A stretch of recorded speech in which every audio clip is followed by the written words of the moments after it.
আজকে আমি আপনাদের মাঝে আসলাম। খুব দুঃখ হয় আমাদের বাংলাদেশের জনগণের, বাংলাদেশের মানুষের বিবেক দেখলে, বিবেক যদি তাদের দেখি বা তাদের বিবেকের কথা শুনি, খুব ঘৃণা হয়, খুব লজ্জা হয়। আমরা তো আপনার বিদেশিদের কাছে তো আমরা লজ্জিত। আমরা বাংলাদেশের নাগরিক হিসাবে পরিচিতিতে আমরা যেমন লজ্জা বোধ করি, এরকম আমরা বাংলাদেশে থাকা অবস্থায় নিজেদেরকে মনে হয় যে এখনই যদি মৃত্যু হইতো বা মাটিটা ফাইটা দুই ভাগ হয়ে যেত, মাটি তলে চলে যেতাম।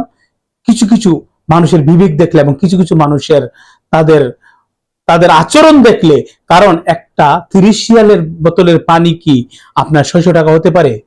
এই লোকটা কি মানুষ না জানোয়ার?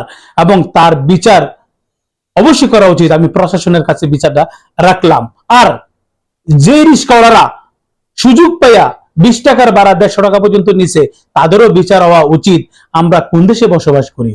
আমাদের দেশের মানুষ চায় না এখন দেশে থাকতে। তারা চাচ্ছে হয়তো মৃত্যুবরণ করি, আর না হয় যদি কোনো কিছু একটা সুযোগ পাই, তাহলে যদি কোনো ক্ষমতা হয় বা এবিলিটি হয়, তাহলে এই দেশ থেকে চলে গিয়ে কোন অন্য একটা দেশে বসবাস করি।